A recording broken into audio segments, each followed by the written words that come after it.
Salut les Pixel Addict, ici Benel, j'espère que vous avez passé un bon week-end. On se retrouve ce lundi pour les news de la semaine et on commence tout de suite avec Sigma. Sigma qui a montré à la WPPI. La WPPI, c'est un salon qui a lieu une fois par an à Las Vegas à propos du mariage. Et Sigma a montré trois optiques fixes pour pour monture EF-M.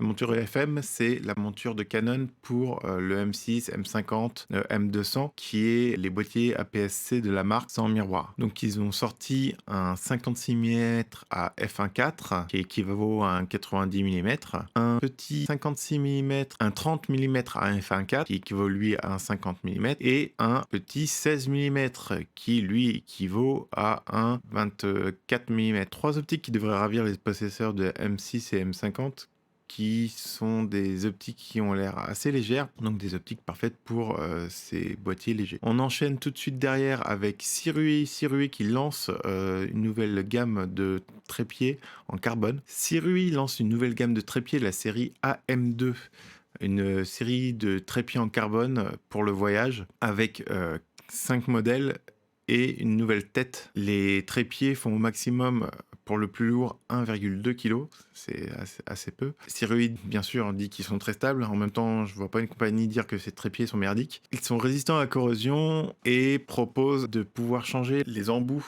des pieds pour passer d'un embout en caoutchouc à un embout à pic. La tête, elle, sera dans les 100 $, donc on pariait sur du 120 € en France. Et les trépieds, eux, vont de 130 $ à 250 $. Donc c'est avec un support de 6 à 15 kg selon le trépied. Une hauteur maximum, repliée de 350 mm pour le plus petit. Donc ça va faire un 35 cm, c'est vraiment très compact, hein. 35 cm, ça va faire ça. Et de 1,20 m pour les plus grands.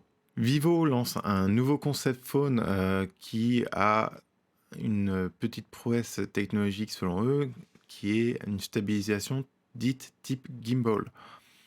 Alors, ça ne sera pas sur des grands mouvements, hein, vous en doutez, mais ça serait 2 fois plus efficace que les stabilisateurs optiques actuels dans les téléphones. Donc l'Apex 2020, qui ne sortira probablement jamais, hein, c'est le principe d'un concept phone, c'est uniquement de montrer des prouesses technologiques que la marque a faites et qui permettront de donner une petite idée de ce que va donner les futurs téléphones de la marque. Les technologies qu'elle a embarquées dans ce téléphone, notamment, c'est la possibilité d'enlever de façon automatique une personne dans l'arrière-plan. Toute personne qui viendrait se retrouver dans le champ de vision de la caméra et qui pourrait attirer l'attention des gens, eh bien, celui-ci serait enlevé automatiquement. Alors, je demande à voir ce que ça va donner parce qu'avec un fond complexe, j'ai quelques doutes. Ils ont aussi dedans rajouté la détection parole.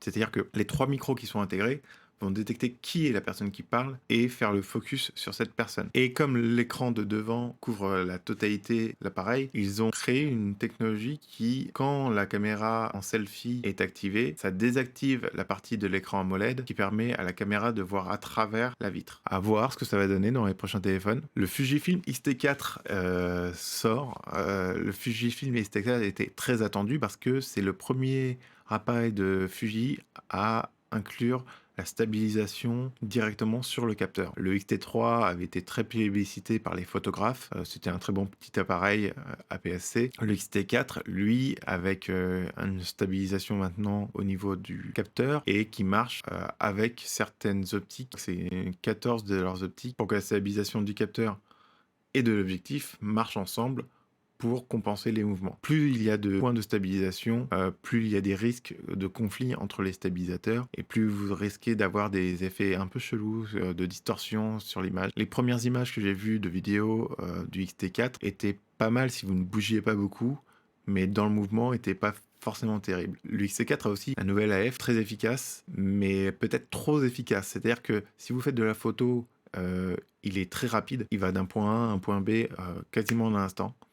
Le problème, c'est qu'en vidéo, ça fait bizarre d'avoir tout d'un coup votre arrière-plan et votre premier plan qui changent du tout au tout. C'est pas un mouvement continu, c'est vraiment d'un point à un autre comme si vous aviez une coupure. C'était sur un modèle de pré-production que j'avais vu ça. On verra ce que ça donne sur le modèle de série. C'est possible qu'ils fixent ça au niveau de la d'un firmware. Ils ont mis aussi un nouvel écran qui, comme sur une camcorder, passe sur le côté et est orientable à 360 degrés. Par contre, ils ont enlevé la prise jack sur le Fujifilm X-T4 et si vous voulez l'avoir, il faut rajouter le grip batterie qui va en dessous, qui permet de mettre deux batteries de plus.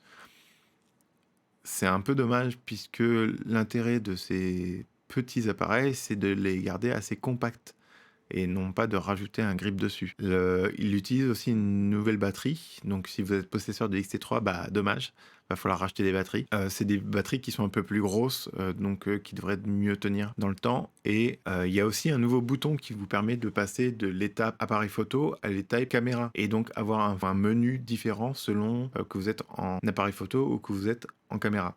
Ce qui est pas mal. Sony nous lance une nouvelle optique FE 20 mm f1.8G. Le moteur est assez silencieux, ce que j'avais cru voir dans les reviews américaines. Sony vient d'annoncer un nouveau téléphone, l'Xperia 1 version 2, qui est destiné pour les photographes et les vidéastes. Il peut shooter en 20 images par seconde en continu. Il a l'autofocus pour les humains et pour les animaux. Donc généralement, la détection de l'œil est faite pour les humains. Chez les animaux, ça a été introduit il y a très peu de temps et Sony est l'un des pionniers dans cette détection-là.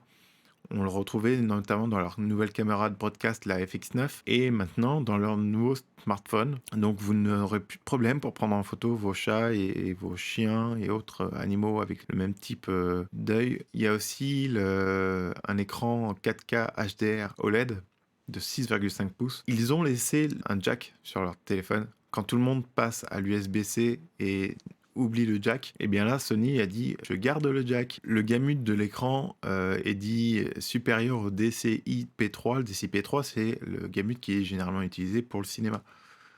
Donc c'est du 8 bits plus 2 bits FRC.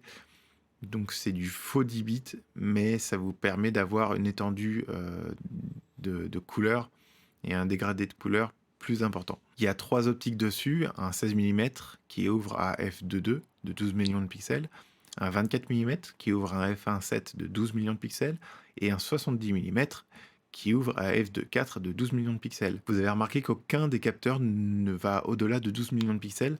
Quand Samsung, lui, nous sort un capteur de 108 mégapixels, eh bien c'est tout simplement pour avoir une meilleure qualité d'image. Sony, là, était très très intelligent. Ils savent bien que ce n'est pas le nombre de pixels qui fait la qualité de l'image. Harry l'a démontré en gagnant la plupart des Oscars car tous les films qui ont gagné des Oscars, je crois que c'est 90% des films qui ont gagné des Oscars, sont tournés sur des Arri Alexa. Les Arri Alexa, je crois, ne dépassent pas le 24 millions de pixels. Autant vous dire que avoir du 100 et quelques mégapixels, ça ne leur sert pas à grand chose. Sony inclut le Cine Alta dans son téléphone. La technologie Cine Alta, c'est la technologie de capture de Sony. Apparemment, ils ont inclus aussi une interface vraiment dédiée aux vidéastes avec le support du 120 fps à 2K en 10 bits en HDR, du 4K en 21 neuvième à 24, 25, 30 et 60 fps. Donc 24 et 60 fps, c'est généralement les deux vitesses de capture qui sont utilisées par les vidéastes. 30 étant généralement plus utilisé pour tout ce qui est reportage. Ils ont inclus dans leur application 8 profils de couleurs et ils vont sortir une version pro de cet Xperia. Il sera avec une sortie HDMI, comme vous pouvez le voir ici sur l'image. La sortie HDMI va permettre de connecter votre appareil photo pour avoir une sortie vidéo et avoir un plus grand écran de visualisation. C'est très très intelligent de Sony de sortir ça. Le prix, lui, sera de 1200 €. La version pro, il n'y a pas encore de prix qui est donné. Je suis super curieux d'avoir ce téléphone en main. C'est, je pense, un téléphone qui va être très publicité par tout ce qui est youtubeur, puisque ça vous permet d'avoir un retour écran d'une belle taille sans avoir à avoir un écran supplémentaire avec vous. Les organisateurs de la Photokina ont annoncé qu'ils n'annuleraient pas le salon. Nous avons déjà par contre 3 marques qui ne viendront pas. Leica, Nikon et Olympus. Il y a Canon, Panasonic et Sony, eux, qui ont annoncé qu'ils viendraient. Il faut savoir que la Photokina, c'est quand même le gros salon où généralement on a les annonces de nouveaux boîtiers. Donc si Leica, Nikon et Olympus ne viennent pas, c'est peut-être parce qu'ils n'ont rien à annoncer et qu'ils ne veulent pas risquer quoi que ce soit. Ça va être un peu particulier la couverture de ce Photokina, je pense, cette année. Je ne sais pas si tous les médias vont y aller, mais vu que des acteurs majeurs comme Leica, Nikon et Olympus n'iront pas, ça va laisser plus de place aux autres se montrer. À voir si les organisateurs ne renoncent pas au salon finalement plus près de la date, en fonction de l'évolution du coronavirus. Mais pour l'instant, c'est maintenu. Voilà, c'est la fin des news pour cette semaine. Ne partez pas tout de suite, je vais vous parler d'une nouveauté qui arrivera maintenant à la fin de chaque news. Je vais vous conseiller une vidéo que j'ai beaucoup aimée dans la semaine, dont je vous mettrai le lien dans la description.